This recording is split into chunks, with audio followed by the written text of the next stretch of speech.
يسر لي أمري واحلل عقدة من لساني يفقهوا قولي. أعوذ بالله من الشيطان الرجيم. بسم الله الرحمن الرحيم.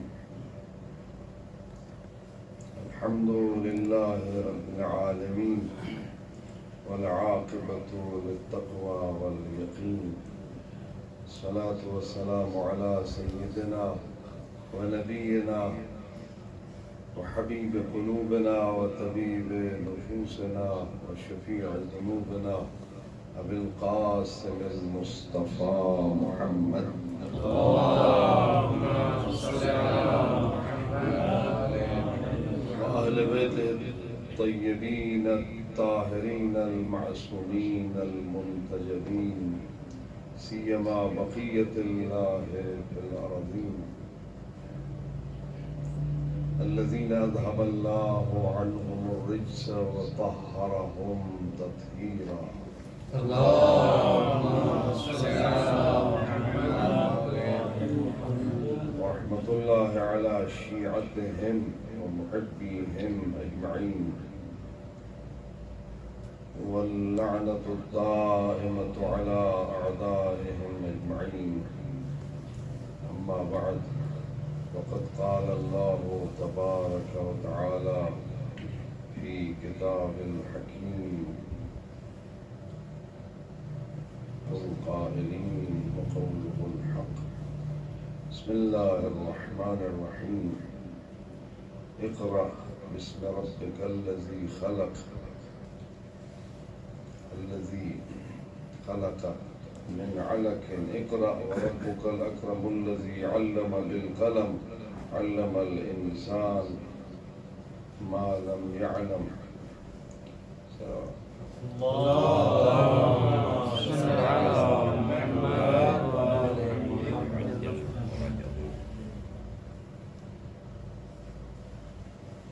شہید مطہری رحمۃ اللہ علیہ مقام پہ نقل فرماتے ہیں کہ مولا کائنات امیر المؤمنین امام المتقین قائد الغر المحجلین امام علی ابن ابی طالب علیہ الصلوۃ والسلام ایک مقام پہ ارشاد فرماتے ہیں کہ میں بھی اپنے نفس میں محسوس کرتا ہوں کہ گاہے کوئی ہو جو مجھے واعظ و نصیحت کرے. یہ مظاہر عجیب و غریب ہے کہ وہ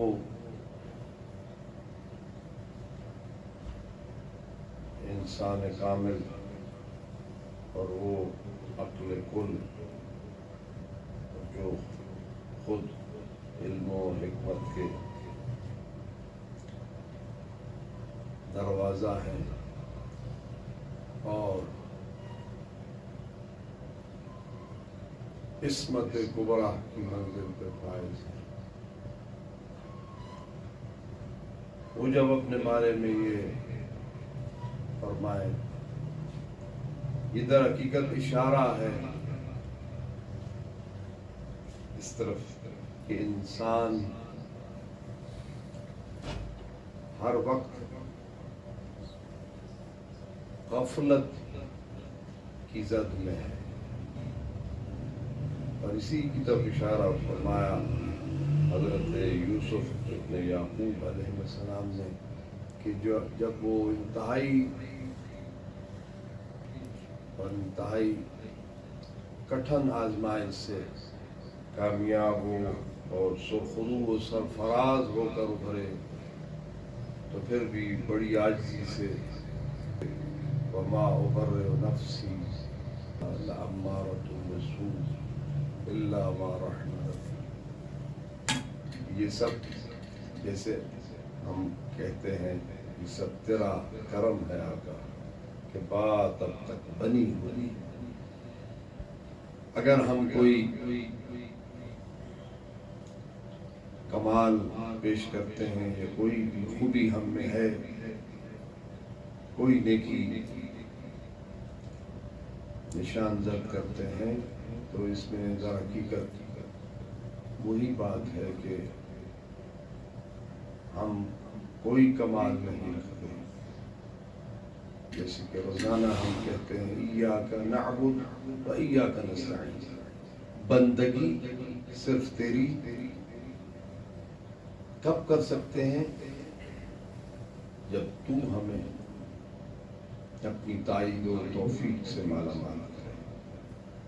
بندے بھی تیرے ہیں اور محتاج بھی تیرے ہیں، صرف تیرے ہیں۔ بدون رحمت الہی، بدون فیض و کرم پروردگار ہم بھی خوبی اور کمال اور کسی نیکی کے قابل نہیں ہیں۔ اس لیے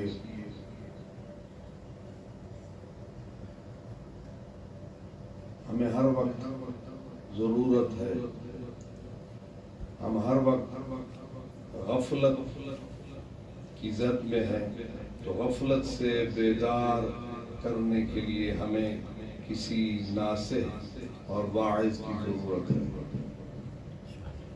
تو ایک واعظ تو وہ ہے جو انسان کے اندر ہے،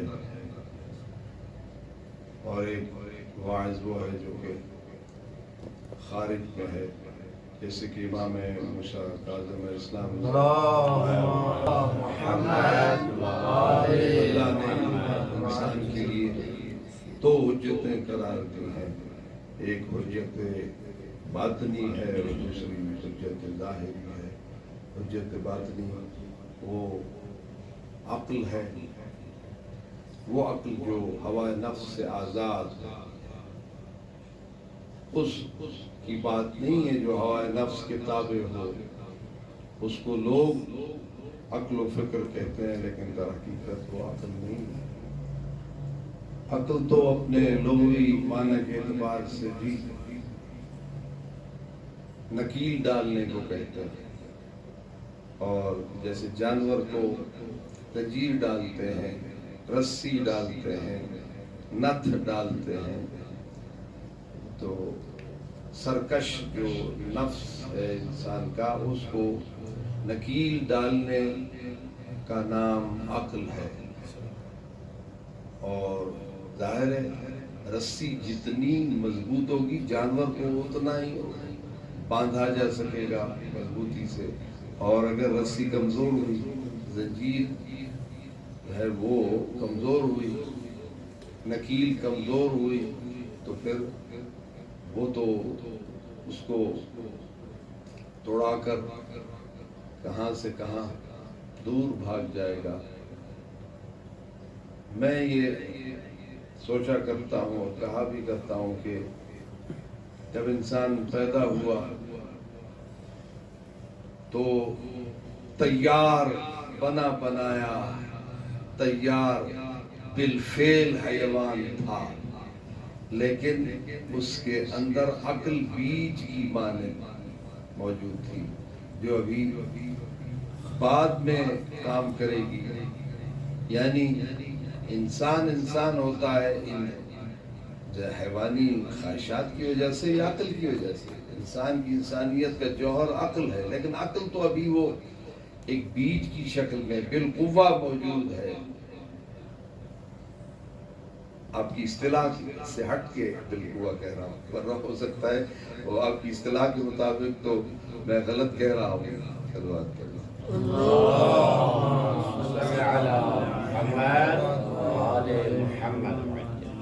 اب انسان اسے بعد میں بننا ہے جب عقل کام کرے گی، اور وہ بھی جب صحیح کام کرے گی۔ فقط عقل کے کام کرنے کو بھی تو بھی انگلش نہیں کہتے، صحیح کام کرنے کو۔ اور قرآن و اہل بیت میں جو عقل کی بات کی گئی ہے، اس سے مراد فقط سوچنا نہیں، صحیح سوچنا، پہچاننا نہیں، صحیح پہچاننا، اور گویا معرفت حق و حقیقت کو پہچاننے کو عقل کہا گیا ہے، ورنہ تو سوچتے سمجھتے تو کافر بھی سوچتے ہیں، کون نہیں سوچتا؟ قرآن مجید تو انہیں یوں کہتے لہم قلوب لا یفقہون بہا، کہ ان کے قلوب، یعنی قلوب سے مراد ہوئی مرکز یعنی عقل، لیکن وہ اس سے نہیں ہے۔ کون سا انسان ہے کہ جس کو آپ پاگل نہیں کہتے اور وہ سوچتا سمجھتا نہ ہو؟ لیکن قرآن تو کہہ رہا ہے نہیں سوچتے۔ مراد یہاں فقط مطلق سوچنا نہیں ہے، وہ تو کافر بھی سوچتا ہے لیکن غلط سوچتا ہے، کافر بھی عمل کرتا ہے غلط عمل کرتا ہے۔ وہ سوچنے اور صحیح سمجھنے کی بات ہے۔ معاملہ یہاں آ کر ہمیں ایک مشکل درپیش ہوتی ہے۔ ہم جو پہلے فنون پڑھتے ہیں اور اس میں جو اصطلاحات ہمیں سمجھائی جاتی ہیں وہ کچھ اور انداز کی ہیں اور قرآن کسی اور طرح بات کرتا ہے۔ میں اس کو ایک آیت جو کہ معروف، آپ مجھ سے بہتر جانتے ہیں، مثلا من عمل سوءا بجہالت ثم تاب واصلح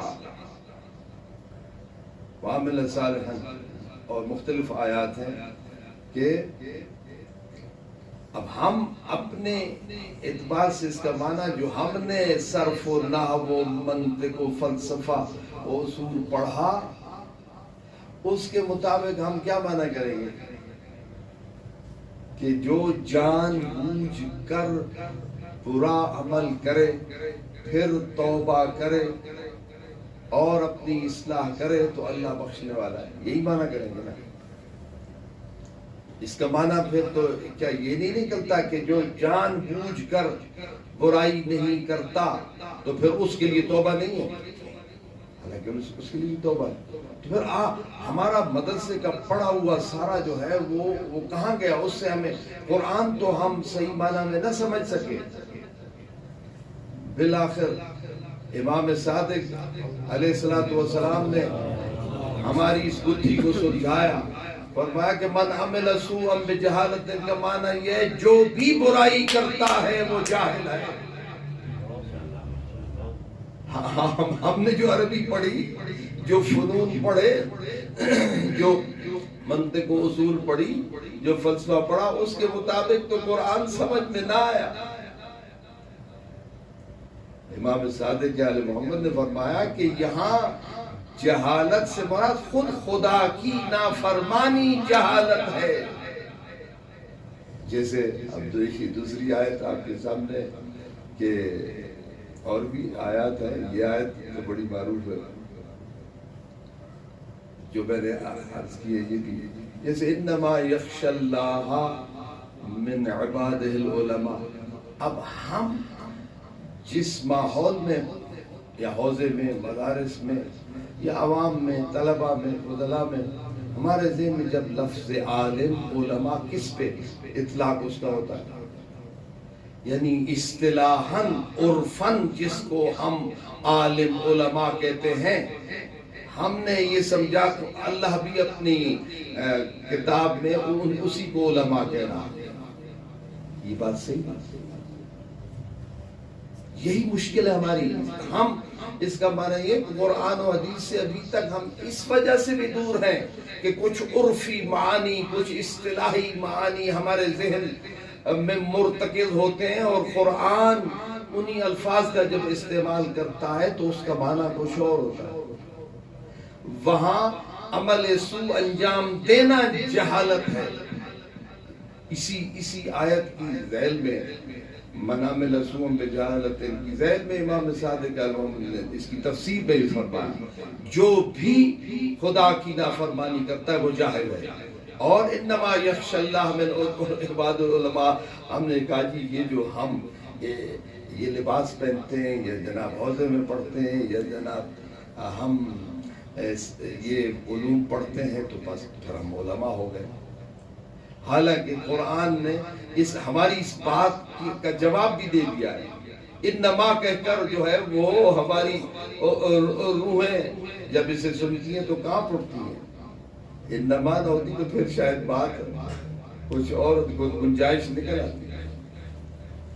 یہاں تو معاملہ ہم سمجھتے ہیں جو پڑھا لکھا ہے وہ عالم ہے، حالانکہ قرآن مجید تو کچھ اور کہتا ہے، ما کنت تتلو من قبلہ من کتاب ولا تخطہ بیمینک اذا لارتاب المبطلون۔ اے میرا حبیب، قرآن نازل ہونے سے پہلے تو نہ پڑھتا تھا نہ لکھتا تھا۔ اب بتائیے جناب کہ رسول پاک بھی 40 سال تک لکھتے پڑھتے نہیں تھے، تو پھر ہمارے ہاں تو لکھنے پڑھنے والا عالم ہوتا ہے، پیغمبر تو 40 سال تک لکھتے پڑھتے نہیں تھے۔ پیغمبر کے بارے میں کیا فتویٰ ارشاد فرمائیں گے؟ صلوات پڑھیں۔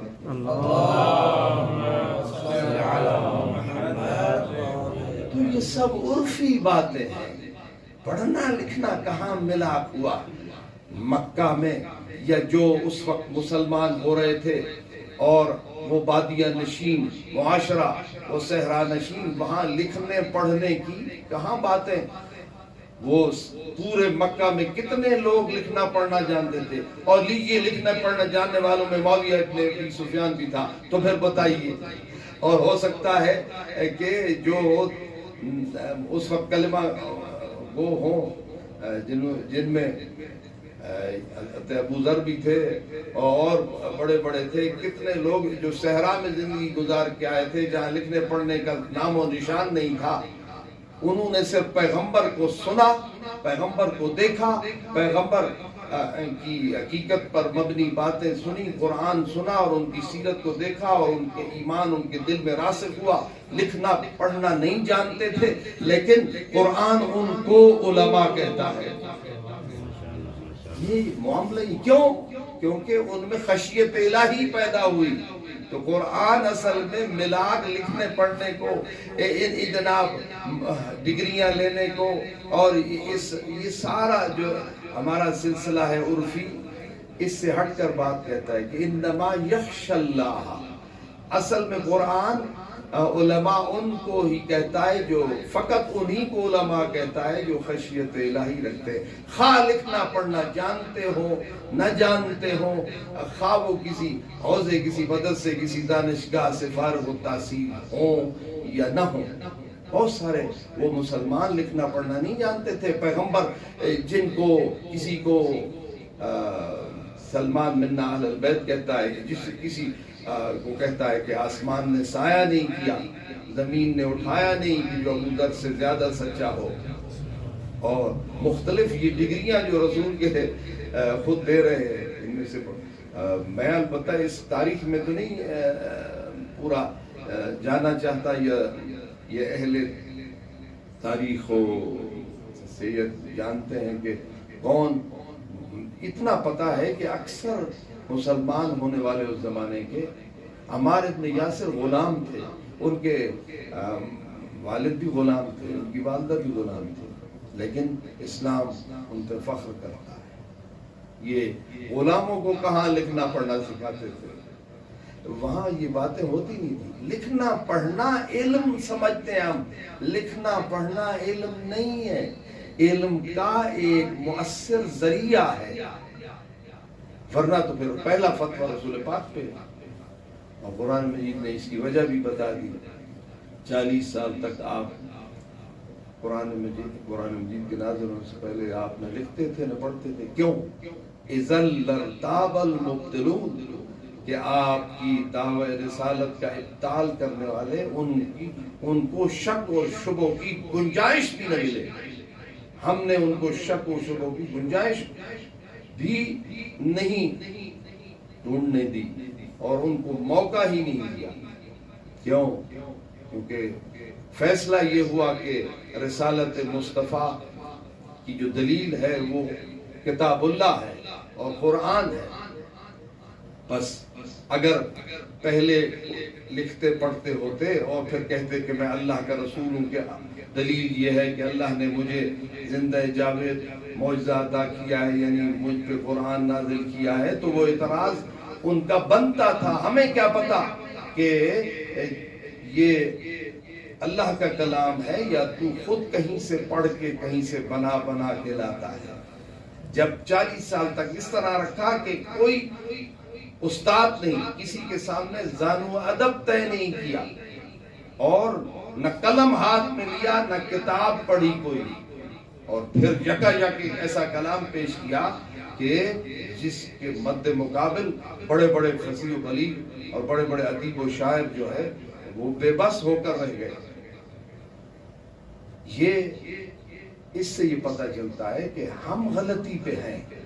آج ہم نے یہ باتیں بنا لی ہیں، ورنہ ہو سکتا ہے ایک بالکل ان پڑھ ہو، یعنی لکھ سکتا اور پڑھ سکتا ہو، ایک صاحب علم و تقوی اور ایک خدا رسیدہ استاد کامل کے سامنے وہ زانو ادب طے کرے اور اس سے ایمان نے واقعی حاصل کرے، یقین پیدا کرے اور تقوی اور عدالت پیدا کرے اور عمل صالح سے مزین ہو. قرآن اس کو عالم کہتا ہے، اور ہو سکتا ہے کہ وہ کائنات کا سب سے بڑا محقق ہو، تمام علوم کا جامع ہو، حتیٰ کہ کسبی علوم نہیں، اسم اعظم جانتا ہو بلعم باعور کی طرح.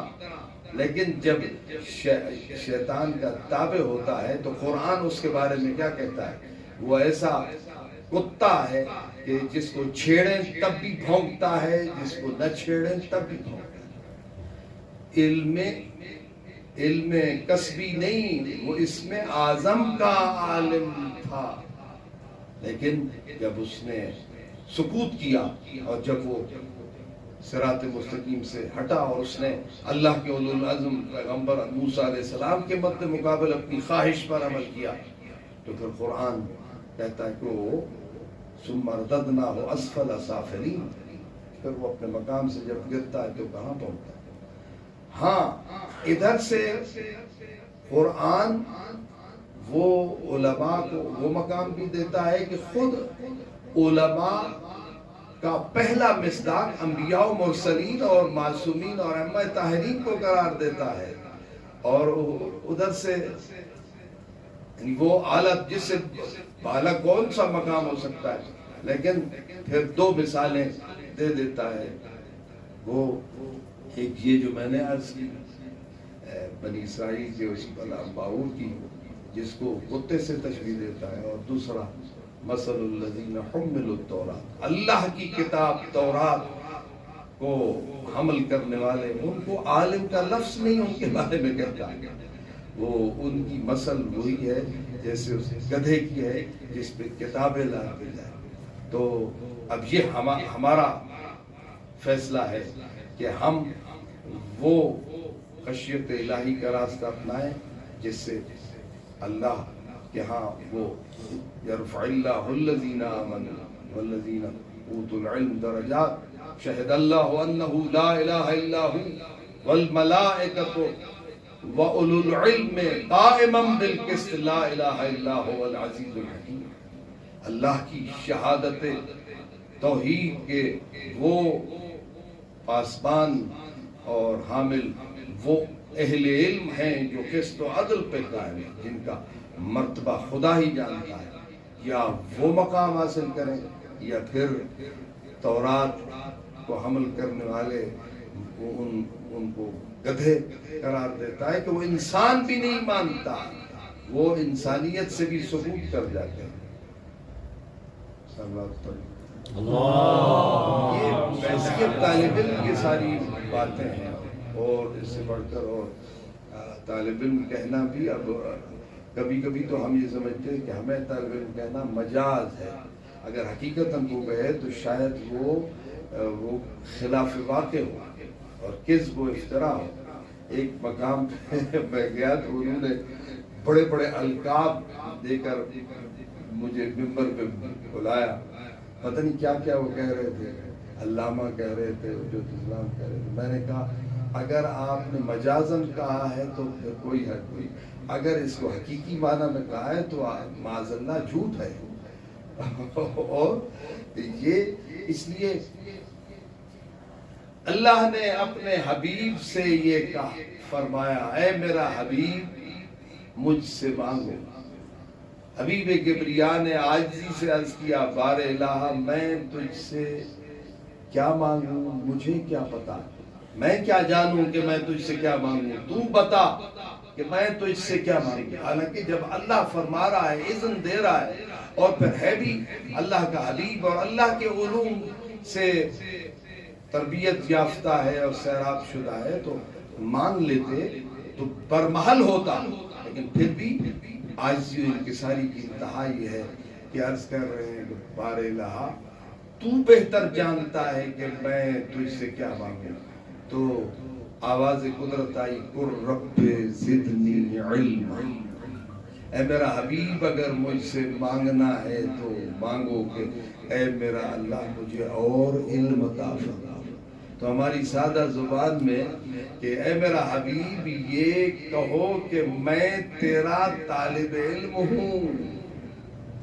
حالانکہ رسول پاک صلی اللہ علیہ وسلم کے علم کی بلندی، ان کی وسعت اور گہرائی کو کون تصور کر سکتا ہے کہ یہ بحر ایک بے کنارہ ہے جس کا نہ کوئی کنارہ نظر آتا ہے نہ کوئی تہ نظر آتی ہے، پھر بھی یہ کہا کہ قر رب زدنی علما.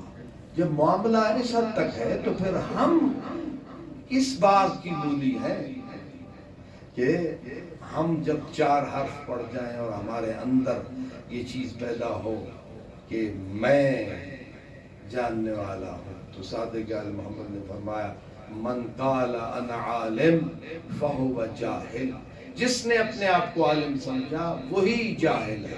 جاہل وہی ہے بس جس نے اپنے آپ کو عالم سمجھا. ہاں نحن العلماء، علماء تو ہم ہیں عالم، اور جو ہمارے شیعہ ہیں ہمارے دسترخوان علم کے خوشچی ہیں، اور جو دوسرے ہیں وہ خس و خاشاک.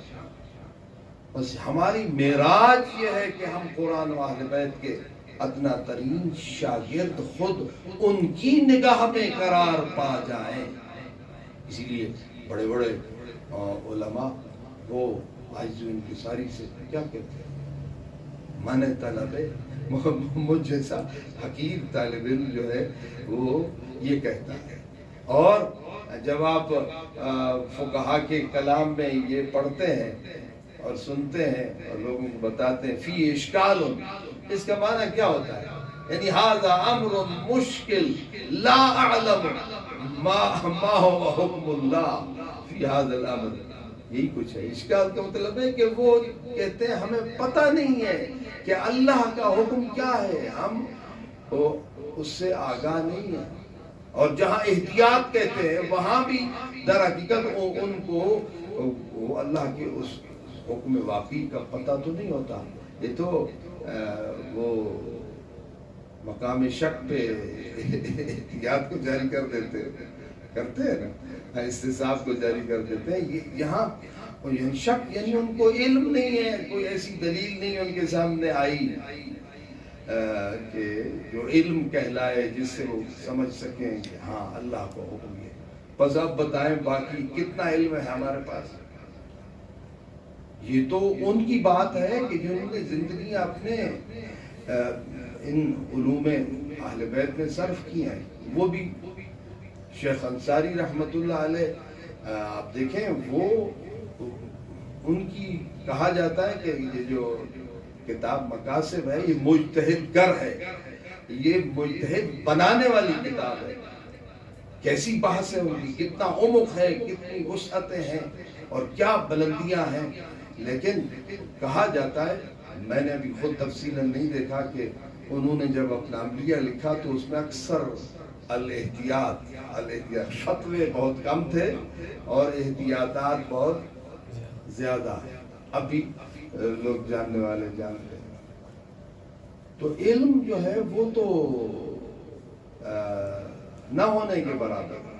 اس لیے ہمارا المیہ یہ ہے کہ ہم جب حوضے میں مدرسے میں آتے ہیں جاہل بسیط ہوتے ہیں تو آتے ہیں، اپنا جہل نہ مانتے ہوتے تو نہ آتے نا. تو لیکن جب جاتے ہیں اکثر جو ہے ہم جاہل مرکب بن کر جاتے ہیں. عالم تو خیر کون بن سکتا ہے، وہ اگر بنے گا بھی تو اصطلاحی، کیونکہ آل محمد کے بعد جو ہے وہ اصطلاحی شمار ہوں گے، واقعی تو وہ ہیں. اچھا باقی جو ہوں گے زائد سے زائد ہماری معراج یہ ہے کہ ہم طالب علم قرآن و اہل بیت کے اور شاگرد، وہ بھی جب وہ سند عطا کرے، جب قرآن مہر تصدیق سب کرے، جب معصومین کہیں کہ ہاں آپ ہمارے شاگرد ہیں، تو زائد سے زائد ہم طالب علم ہونا ہماری معراج ہے۔ ہاں اس لیے کبھی یہی میں پہلے اپنے آپ کو پھر آپ سب کو یہی وصیت و نصیحت اس محفل میں بس یہی ہے کہ کبھی قلب کے کسی گوشے میں اپنے آپ کو عالم نہیں سمجھنا ہے۔ زائد سے زائد طالب علم ہونا ہی بہت بڑے شرائط پر مبنی دعویٰ ہے، ورنہ تو پھر جہل مرکب ہے۔ بہت سارے ہیں جو علم کا دعویٰ رکھتے ہیں اور جاہل مرکب ہے، تو پھر تو ہم بہتر نہیں تھے کہ جب حوضے میں نہیں آئے تھے اپنے جہل کو تو جانتے تھے اور مانتے تھے، یعنی جاہل بسیط تھے، تو جاہل بسیط جاہل مرکب سے تو کہیں بہتر ہوتا ہے۔ بہت سارے جاہل مرکب بن جاتے ہیں اور پھر وہ کیا کرتے ہیں، دین اور قوم کا بیڑا غرق کرتے ہیں۔ اور میں کہتا ہوں زیادہ نقصان جاننے والوں نے پہنچایا ہے یا نہ جاننے والوں نے پہنچایا ہے؟ جو علم کا دعویٰ رکھتے ہیں انہوں نے دین اور قوم کو نقصان پہنچایا، زیادہ ان میں سے وہ ہیں کہ نہیں؟ صحابہ رسول جو تھے وہ علم کا دعویٰ رکھتے تھے کہ رسول سے علم حاصل کیا ہے اور قرآن کا علم ہونے کا دعویٰ رکھتے تھے، لیکن ان میں سے اکثر آپ دیکھتے ہیں انہوں نے دین اور امت کو نابود کیا ہے اور نیست و نابود کیا ہے۔ اس لیے کیوں؟ وہ اکثر جاہل مرکب ثابت ہوا۔ ہاں جو صحیح معنی میں وہ کتنے تھے، اور لیکن وہ انہی کی دم قدم سے ہی تو پھر جو کچھ باقی رہا سو رہا معصومین کی سرپرستی میں۔ تو اس لیے یہ سب سے اہم بات یہ ہے کہ ہمارے اندر ہر وقت غفلت موجود ہے، اور اس کے لیے ہم خود تو اپنے آپ کو یہ تو سب سے بڑی بات ہے کہ ہم اپنے ناصح خود بن جائیں۔ وہ تب بنے جب ہم اپنے جہل کو خود پہچان لیں، اپنے فسق کو خود پہچان لیں، اپنے عیب کو اور اپنی کوتاہی و کمزوری کو خود سمجھ لیں۔ یہ تو بہت کم لوگ ہوتے ہیں۔ کیوں؟ انسان اپنے آپ سے شدید اور بلکہ اندھی محبت رکھتا ہے، تو پھر اپنی خوبیاں اسے نظر آتی ہیں، اپنی خامیاں نظر نہیں آتی، اپنے محاسن نظر آتے ہیں، اپنے عیوب نظر نہیں آتے، اپنی نیکیاں نظر آتی ہیں، اپنے برائیاں نظر نہیں آتی، اپنے علم اور بلندیوں کے دعوے نظر آتے ہیں اور اپنی پستی نظر نہیں آتی۔ اس لیے پھر وہ اپنے آپ کو کیسے نصیحت کرے؟ حالانکہ حقیقت تو یہ ہے کہ کوئی دوسرا بھی نصیحت کرے نا، رسول سے بڑا کون ناصح ہو سکتا ہے؟ لیکن جو سامنے بیٹھے تھے ان میں سے جنہوں نے رسول اکرم صلی اللہ علیہ وآلہ وسلم کی نصیحت کو قبول نہیں کیا، یعنی اپنے ناصح خود نہیں بنے، تو دیکھا آپ نے وہ ان کا انجام کیا ہوا؟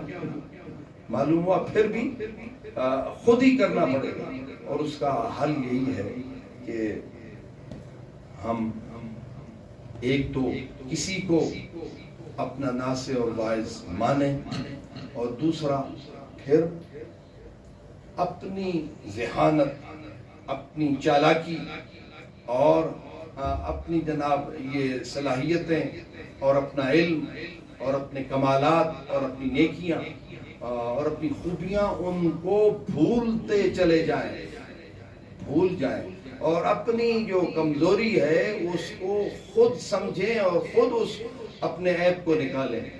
تو یہ راستہ تو ہے کہ جو ہمیں نجات دلا سکتا ہے اور ہمیں غفلت سے بیدار کر سکتا ہے، ورنہ تو بہت مشکل ہے۔ ایک حدیث ہے حسن ختام کے طور پر کہ امام جعفر صادق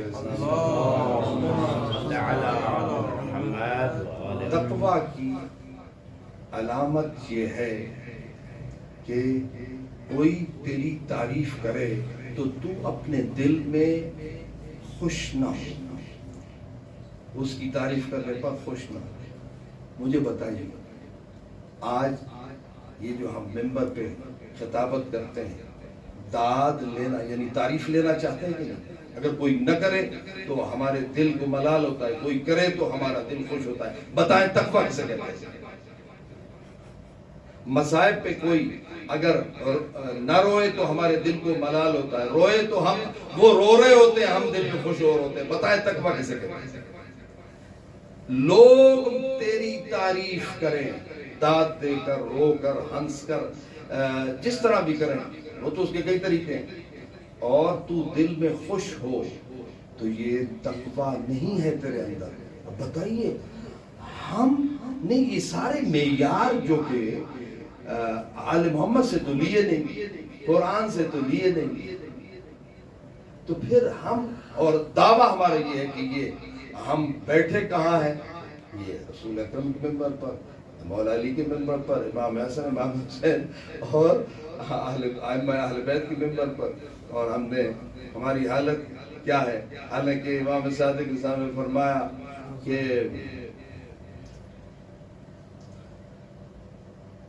لوگوں کو کونوا دعاۃ للناس بغیر السنتکم، لوگوں کو ہماری طرف دعوت دو لیکن زبان کے بغیر۔ ہو سکتا ہے آج ہم تو اس کے بالکل 180 درجے الٹ چلتے ہیں، الٹ سمجھتے ہیں۔ آج کون ہے عوام میں سے، کون ہے خواص میں سے، کون ہے خطباء میں سے، کون ہے سامعین میں سے، کون ہے بانیان میں سے جو یہ سمجھے کہ جناب دعوت حق بغیر زبان کے ہو سکتی ہے؟ یہاں تو جن کی جتنی لمبی زبان ہے، جتنا کچھ زبان دراز ہے، اتنا بڑا عالم ہے، اتنا بڑا دین کا ٹھیکیدار ہے، اتنا بڑا مذہب شیعہ کا ٹھیکیدار ہے، اور بس اسے ہی سب کچھ سمجھتے ہیں۔ اور جو اپنی زبان کو روکتا ہے معصیت سے، اس وجہ سے چپ رہتا ہے، اس کو تو معاشرے میں کچھ سمجھتے ہی نہیں ہے۔ 180 درجے قرآن و اہل بیت کے خلاف۔ اس کی وجہ یہ ہے کہ ہم اس غیبت کبریٰ میں ہیں جس کا ہر آنے والا دن بد سے بدتر ہوتا جا رہا ہے، یعنی ظہور تک تو ظلم بڑھے گا نا، اور گناہ بڑھے گا نا، برائیاں بڑھیں گی، معصیت بڑھے گی، حالات ٹھیک تو تب ہوں گے جب ظہور ہوگا۔ اس لیے ہمیں گھبرانا اور تعجب نہیں کرنا چاہیے، صحیح ہاں کیا سے کیا ہوتا جا رہا ہے، ارے ظہور تک تو کما ملئت ظلم و جورا ہوگی۔ اس لیے اس زمانے میں یہ اپنا ایمان بچانا مشکل ہو جائے گا۔ ہاتھ پہ انگارہ آگ کا لے کے چلنا یہ آسان ہوگا۔ یہ کیسے ہو سکتا ہے کہ جناب آج ہم تبلیغ کریں اور زبان نہ کھولیں؟ ہمارے ہاں تو جس کی زبان نہیں چلتی اس کو ہم بھی کچھ نہیں سمجھتے، جو خود اسی بزم کے لوگ ہیں، اپنے ایک دوسرے جس کی زبان کام نہیں کرتی، جو اچھا مقرر نہیں، اس کو کچھ سمجھتے ہیں؟ خود ہم مدرسوں والے ہیں، عہدے والے، جبکہ امام تو کہتے ہیں کونوا دعاۃ للناس بغیر السنتکم۔ اور اس کا جواب یہ ہے کہ جو دین کا بانی ہے، جو اسلام کا پیغمبر ہے، وہ بھی 40 سال بغیر زبان کے تبلیغ کرتا رہا ہے۔ کیا خیال ہے؟ میں سمجھتا ہوں 23 سال کی تبلیغ سے زیادہ مؤثر وہ 40 سالہ تبلیغ نہیں ہے جو بغیر زبان کی تھی۔ وہ مقدمہ بنی، تمہید بنی، زمینہ ہموار ہوا، زمین تیار کی، 40 سال تک زبان نہیں کھولی، اپنے عمل سے، اپنے اخلاق سے لوگوں کے دل جیت لیے۔ اور اس کے بعد جب کوہ صفا پہ یا کوہ ابو قبیس پہ کھڑے ہو کر لوگوں سے کہا کہ لوگوں آؤ میری بات سنو، لوگ آئے، کہا کہ اگر میں یہ کہوں کہ اس پہاڑ کے پیچھے مکہ والوں ایک لشکر ہے جو تم پہ حملہ آور ہونے آ رہا ہے، کیا تم مان لو گے؟ سب نے کہا 40 سال تک ہم نے اس زبان سے سچ کے سوا کچھ سنا نہیں ہے، ہم کیوں نہیں مانیں گے؟ ایک مرتبہ پھر اپنی سچائی کو منوا لیا رسول اکرم نے، فرمایا جب مانتے ہو، پرکھ چکے ہو، آزما چکے ہو میری سچائی کو، تو اب وہی سچی زبان کہتی ہے کہ میں اس اللہ کی طرف سے رسول ہوں جسے آنکھیں دیکھ نہیں سکتی، جو وہم و گمان سے مالا تر ہے۔ اب یہاں کسی کے پاس کوئی جواب نہ تھا سوائے اس بکواس کے جو ابو لہب نے کی، اور پھر اللہ نے اپنی کتاب میں اس کی پھٹکار نازل کی۔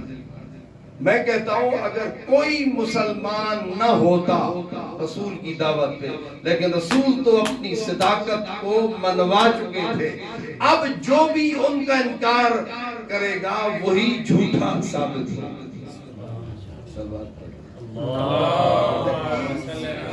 جڑے اسلام دی تبلیغ دی تیاری واسطے اساں ترجلے ہیں، ان دا پیغمبر 40 سال تک قرآن تے پہلے عمل کرے دا رہے، پیچھے قرآن سنائے، تو ہمارے ہاں میں یاد تو کچھ اور ہے۔ اس کا مطلب یہ اسلام نہیں ہے جو ہم لیے پھرتے ہیں، اسلام تو ہے جو رسول پاک کا عمل ہے اور جو قرآن و اہل بیت کا فرمان ہے، ان کی سیرت ہے۔ ہم کہاں جا رہے ہیں؟ این تذہبون کیف تحکمون؟ تو یہ معاملہ اس لحاظ سے مشکل تر ہو جاتا ہے۔ یہ اپنے گریبان میں جھانکنے کی باتیں ہیں۔ اللہ ہمیں اور آپ کو توفیق دے۔ وآخر دعوانا ان الحمد للہ۔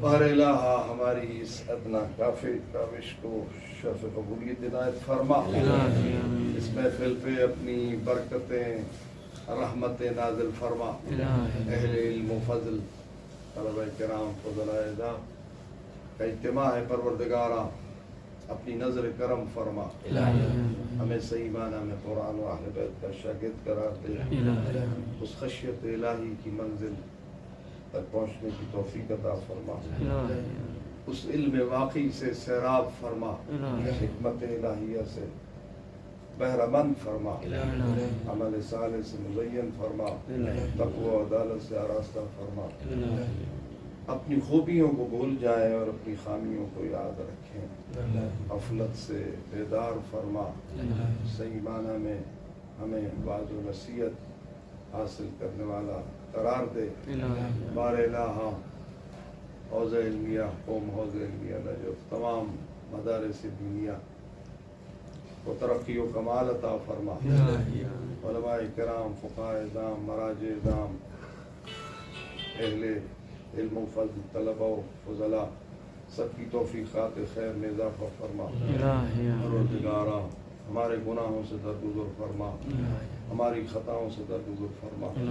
جمعہ کا دن ہے، ہمارے بزرگان جو رحلت کر گئے اور جن کی فضل و احسان سے ہم اس منزل تک پہنچے ہیں، پروردگارہ ان کے درجات بلند فرما، انہیں مغفرت و رحمت کاملہ واسعہ عطا فرما، ان پہ اپنی نگاہ کرم فرما، انہیں اعلیٰ علیین میں مقام عطا فرما، انہیں اپنے عذاب سے امان عطا فرما، اور الہ بیماروں کو شفا نصیب، خصوصاً جنہوں نے التماس سے دعا کی ہے اور بیمار ہیں ان کو شفا نصیب فرما، خصوصاً صاحب قبلہ کو صحت کاملہ طول عمر سلامتی عطا فرما، اور الہ تمام مقروضوں کے قرض ادا فرما، وقت موت ہر دینداری سے نجات عطا فرما، اور الہ ماحول کے برے اثرات سے محفوظ فرما۔ جمعہ کا دن ہے، جمعہ کا دن مختص ہے حضرت قائم آل محمد علیہ السلام، ان کی قلب مطہر کو ہم پہ راضی و خوشنود فرما، ان کی غیبت میں ہمیں زیادہ حق پہ قائم و دائم فرما، ان کے دشمنوں کے مقابلے میں ثابت قدم فرما، اور ان کے دوستوں اور ان کے مطیع و فرما بردار ماننے والے شیعیان کی جان و مال، عزت و آبرو کی حفاظت فرما، مظلوم جہاں بھی ہیں، یمن میں ہیں یا فلسطین میں، کشمیر میں ہیں یا افغان میں، پاکستان میں ہیں، ایران و عراق و لبنان و سوریہ، جہاں جہاں مظلوم ہیں پروردگارہ ان پہ اپنا رحم و کرم فرما، اور ان ظالم خونخواروں کو ان کے ہاتھ کو عطا فرما، خصوصاً اہل یمن جس مظلومیت کا شکار ہیں، آل سعود کے ہاتھوں کو قطع فرما پروردگارا حق محمد و آل محمد علیہ السلام تکفیریوں اور داعش اور دشمنان اہل بیت کو نیست و نابود فرما ہمیں ان کے مقابلے میں اتحاد و اتفاق نصیب فرما پروردگارا جنہوں انتماء سے دعا کی ہے ان کے حاجات کو پورا فرما بار الہ مراج اعظام رہبر معظم قائد ملت اور ان کے تمام وفاداران فقہ علماء فضلاء سب کی حفاظت فرما سب کی توفیقات خیر میں اضافہ فرما بار الہ حکومت اسلامی ایران کو دوام عطا فرما تا ظہور امام زمان علیہ السلام قائم و دائم فرما امام علیہ السلام کے لشکر کا سپاہی قرار دے بار الہ ہمیں ان کے قدموں میں شہادت نصیب فرما اللہم فعل بنا ما انت اہلو انکا اہل التقوی و اہل المغفرہ فاستجب دعانا واشفنا شفاء عاجلہ ونجنا من كل سوء وهم وألم في الدنيا والآخرة اللهم بحق فاطمة وأبيها وبعلها وبنيها وسر المستودع فيها وصلى الله عليهم أجمعين وبرحمتك يا أرحم الراحمين مرحومين جميع الفاتحة بسم الله الرحمن الرحيم